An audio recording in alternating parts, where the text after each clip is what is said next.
Before we begin, listener discretion is advised. This episode contains discussions of violent crime, disturbing themes, and strong language. This content is for entertainment purposes only. Any true crime information discussed is publicly available. Welcome back to Harlots of Spook Talk. Tonight, we continue a women serial killer series with one of the most chilling cases in American history, Clementine Barnabet. Clementine Barnabet's story is one wrapped in brutality, mystery, and cultural fear. From her crimes to the shocking confessions that followed, this case left an undeniable mark on early 20th century true crime. We're breaking down the background, the crimes, and the aftermath of Clementine Barnabet's reign of terror. So buckle up and don't forget to like, share, and subscribe so you never miss an episode. And be sure to check us out on Nighthawk Radio every Thursday at 8 p.m. Where you can catch both episodes each week. Now, let's get into it. Oh, is that you got away?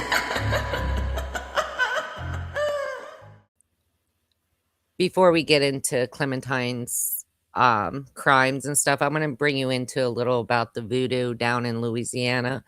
It came with enslaved West Africans to the shores of Louisiana. They merged their religious rituals and practices with those of the local Catholic Church. New Orleans voodoo is also known as voodoo Catholicism. It is a religion connected to nature, spirits, and ancestors. It was pretty much how enslaved people brought their ancestors with them, a part of their home with them. So Clementine was known to use voodoo. Yes. Voodoo queens and kings were spiritual and actually political figures in the 1800s in New Orleans, in Louisiana territory. The core Yes. belief of New Orleans voodoo is that one God does not interfere in daily lives, but the spirits do. Connection with these spirits can be obtained through rituals such as dance, music, chanting, and snakes. The core belief is that when they connect with their ancestors, it brings them the power from their country. It brings them power in a world that they didn't have power. So I can understand why she connected with voodoo, being in the predicament she was in back then. But today it's a little different down there with the voodoo. They still try to bring it as a reminder of what Louisiana truly is about, the mystery, the mysticism, Mm-hmm. the magical Right. prayer, the spiritual baths, personal cemetery ceremonies. It's also a cure for anxiety, addictions, depression, or loneliness. So you got to put your space into hers for a moment. When we're talking about this tonight, just remember that that's helped not only the poor, the hungry, and the sick, but a lot of actual big prominent people went to voodoo queens and kings back then. So, and practice their like people that practice. Hundreds of people would gather for these. So let's get into Clementine and really find out what made her tick, the history on her, and did she really do these crimes? One will never know. Okay, so Barnabet is believed to have been born in 1894 by her own account or in or hold on. Okay, wait. Sorry.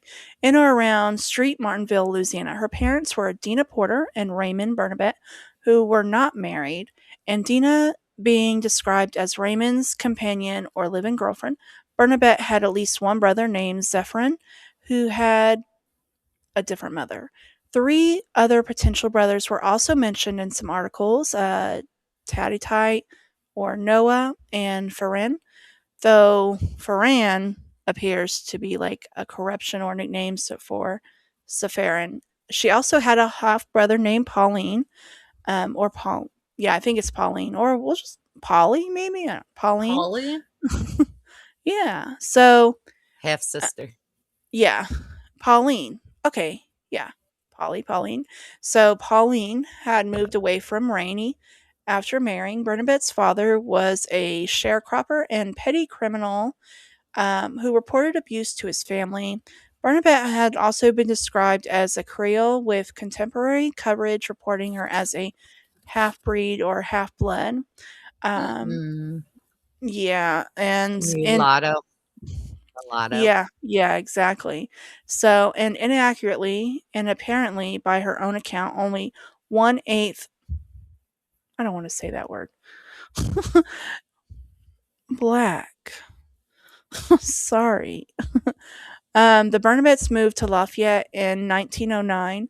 Barnabet was 18 years old during her first trial in November 1911, and 19 years old at the time of her second confession in April 1912. Sorry. Blah, blah, blah.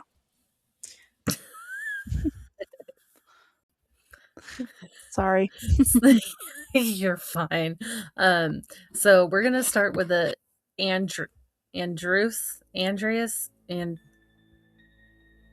Andrus. Andreas, you had it right. Okay, that doesn't sound right. Um, this is the Andreas family murder. On February 24th, 1911, the Andreas family was murdered in their home in Lafayette. The Barnabet family was neighbors to the Andreases, and on February 26th, Raymond Barnabet was arrested by Lafayette Parish Sheriff Louis, is it Lacoste?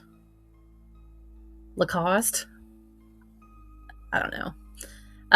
That's how I'm going to pronounce it. Don't come for me.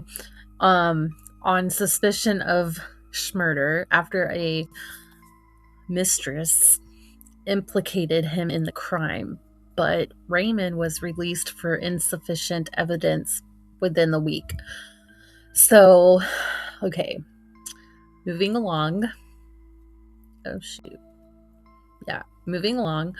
Raymond was rearrested in July after his daughter, Clementine, and son, is it Farron? Both testified against Raymond, claiming he had returned home with bloodied clothes and boasting of the Andreas murders. Dina Porter contradicted her children's testimony, saying she did not see blood or hear her boyfriend confess, but did attest to Raymond's violent tendencies and stated that he had previously threatened to off her. I like that. I'm going to off her. Sorry. Two other witnesses, neighbors, Stevens, I guess we're just going to say Stevens, and her mother also denied seeing Raymond covered in blood the night of the murders. Okay. Sorry, I'm going kind of slow, but whatever. You're good. So, he was convicted of the Andreas murders on October 19th, receiving capital punishment by hanging. Okay, so they still did that in the day. Raymond didn't react directly to the verdict, but loudly muttered the words goodbye and mo fotu. It means I'm done for in Louisiana. Mofuto. So don't come for me. I'm sorry. I'm not Louisianan. Fautu. Maybe it's Fautu. If you're listening, okay. Like, is it Fautu or Fotu? I think it's Fautu. Fow. I don't know. Fautu. Which, like she said, that means I'm done. Yeah. I guess they have. I'm gonna just say, Cajuns got their own language. That's just. I'm not hating, but so Raymond's attorneys successfully filed for an appeal, reasoning that their client could not make a defense plea on account of being drunk from a smuggled bottle of wine, but he was held in jail pending a new trial. I am sorry. That was just kind of funny. Oh my gosh. Sorry. Okay, so the next one was the Randall family. This happened November 27th, 1911, while Raymond was in prison. Norbert and Asma Randall of Lafayette were murdered with their 4 children in a manner similar to the previous slayings. Barnabet lived in a few blocks away as a live-in housekeeper for the Garrity don't come for me family, and was family familiar with the Randalls, as she and Randall were what is a deaconess at the same congregation. Oh, they were deacons, but Oh the my god. female deacon. Oh, I don't even know where you're at. So I'm like, I don't know. I can't help you. Are I'm you are sorry. you following along, Karli? Oh, Oh, you're on mute. That's why. I knew I was gonna butcher it, so I'm like, "Nope." she No. so it's fine, whatever. She was arrested the same day after blood was found on a back entry gate of the Garrity residence, and further came under suspicion due to a search of Barnabet's bedroom, finding Mhm. more blood on an apron, dress, and Ooh. some underwear. Oh no. A physician confirmed remains to be human, alleged that the sample also contained. Yeah, we're not going to go all that way into that because that's a little Mic sick. drop. Boom. So they were all the evidence was actually found on a pillowcase. The match was found on a pillowcase. Mhm. So Barnabet initially denied involvement, admitting to the Schmurders following a third-degree examination in New Orleans. Now let's get into the first trial and confession. During her trial for both the Andreas and Randall murders, Barnabet acted erratically by rocking back and forth in her chair while laughing. She admitted to her role in both cases and testified that she acted under the orders of their Church of Sacrifice, an alleged offshoot of a Christ sanctified holy church congregation in Lake Charles, Louisiana, stating that she had committed the 10 murders because the families had to refuse to obey messages from God, and that she was acting alongside an unspecific number of accomplices. She also claimed to have murdered a woman and her children in Rain while visiting her sister Pauline. Over the course of the following January, 7 more suspects were arrested, including her brother Zephyrin, 2 men named Edward Charles and Gregory Porter, who were with Barnabet the night of the Randall murders, and Reverend King Harrison, also reported as King Harris, who led the original church branch in Lake Charles. By the end of January 1912, the murder of 26 Black Louisianan residents were attributed to the Church of Sacrifices as ritualistic human sacrifices without evidence. While Clementine and Zephyrin were both held in custody, the axe murders of the families continued. Barnabet briefly recanted her confession after the hearing. Okay, so the second confession was a little bit more dramatic, obviously. Stick with me here, people. So on April 2nd, Barnabet confessed to involvement of 35 murders, claiming to have committed 17 of them with her own hands, later revisiting the number of 20 to 20. She also claimed to have caressed. That sounds so hot. She also claimed that she had caressed the bodies of the victims by cradling their head to her chest. So it's like, oh, I'm hot and heavy. Oh my god. Not for bodies. Not for those Yet kind of bodies. again, Oh my Adam god. and Eve. Just saying. Yep. Ah, Agreed. so close. So, even though only one case had the corpse moved post mortem, the motive had changed from Barnabet stating that she had and her accomplices started out not knowing who the victim would be, but then picked out families with infants, even though none of them later targeted victims had newborns.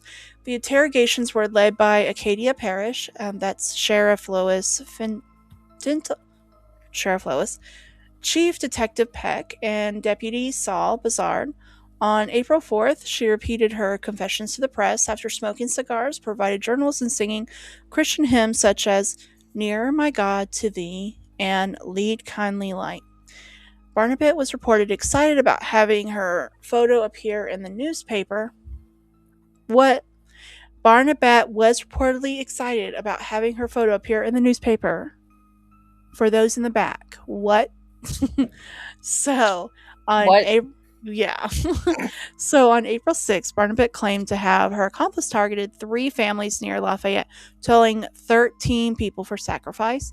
Her father, Raymond, who had been rearrested due to his daughter's confession, again pleaded his innocence and supported the theory that Barnabet killed the Andreas family, claiming she went out the night of the murders and that he found bloodied clothes in her room. Now, Barnabet further claimed that she had acquired conjuring bags or conjure bags.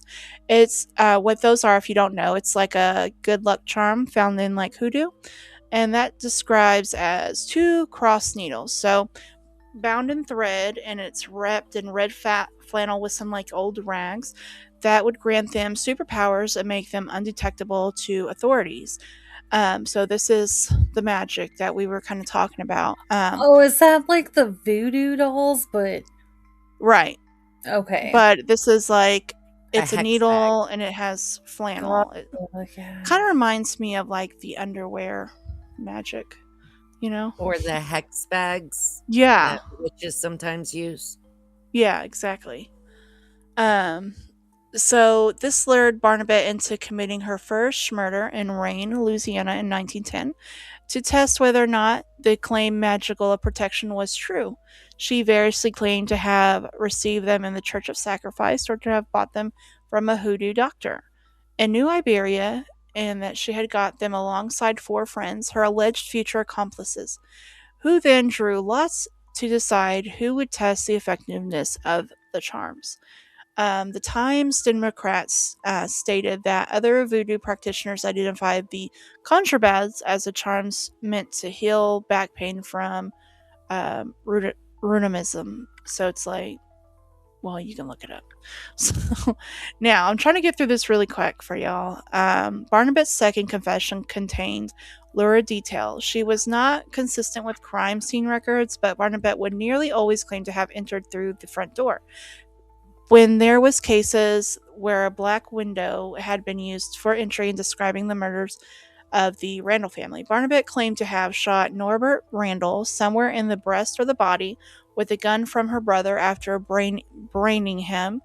When he had actually been shot in the forehead and mutilated after death, her confessions were described as contemporary reports as very self-contradictory, and would frequently change in details, whether due to her own revision or misreporting by newspapers. After remaining vague about the previously mentioned co-participants in the murders, Barnabet claimed a minimum of 4 alleged accomplices, 2 men and 2 women, but would only give the names of other women, which, of course, there's a Mary, Conchan, and Irene. One woman arrested as Irene or Valenia Mabry was positively identified as Barnabet, but let go for having an alibi for the murders. Barnabet also first claimed only 5 people were a part of the church and sacrifice, increasing the number of the alleged followers to now it's up to 105 before her first trial, so she's getting really up there in numbers. And during her second confession, Barnabet stated that she had been the sole proprietor of confessed murders, but she still talked about having killed with others. Initially, she was still implicated that her father in Andrus murders, as well as 2 murders in Crowley, and had been dispute the conjuring bags to her accomplices rather than receive the charms alongside them. She would also claim to have committed the Broussard family murders despite killing the during a time where she was verifiably in jail and falsely claimed to have helped prepare the murder's Andrus family for their funeral. So from there, obviously, media is getting involved and they're putting in details on the case. They referred to Barnabet as the high priestess or the leader of the Church of Sacrifice, which became characterized as a cult, as you would probably do, right? And that's what founded on voodooism. So using voodoo and hoodoo interchangeably and reported on the case of a display of the barbarity and religious superstitions in the South, the Church of Sacrifice was connected without evidence of Council of God Church in New Orleans. Now, and famous at the time in 1907, the killing of A police officer. a police officer. Newspapers invented descriptions of mysticalism surrounded the number 5, falsely claiming that families of 5 were being targeted, buckets of blood were collected, and the specific rituals were performed with the dead bodies. I'm just going to say it. And with details changing from account to account. Barnabet's given motive also fluctuated, initially presented as eliminated disobedience member of the church, a claim she did not repeat in the second confession, instead reasoning fabricated by newspapers at the time, falsely attributing statements to Barnabet, including that the murders were for worship purposes or committed to perform rituals that would grant the church followers. But as you know, media continued with their bullshit. Sorry. To connect an axe murder of African American families to the Church of Sacrifice. In the months following Barnabet's arrest, one of the last such reports was on November 23rd, 1912, when William Easley, his wife, and their 4-year-old son had been found murdered in their home in Philadelphia, Mississippi. Oh. So let's pick up on the sentencing and disappearance.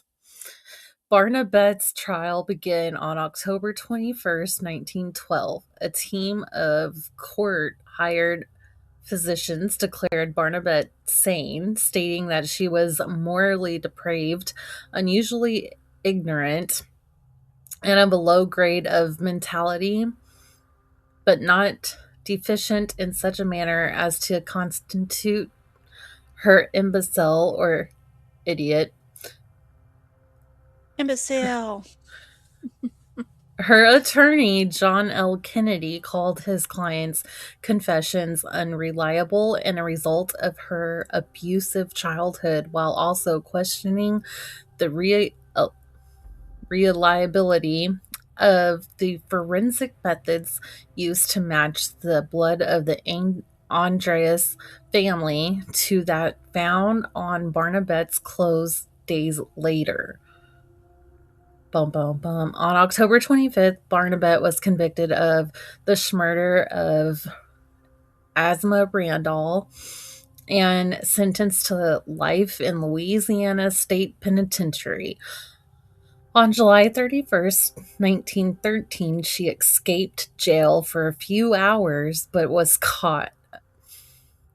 Okay.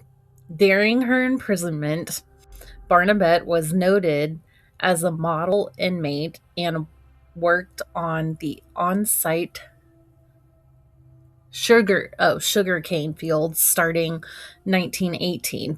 Barnabet was listed in the 1920 census, the only time she appeared in surviving government records, as age 25.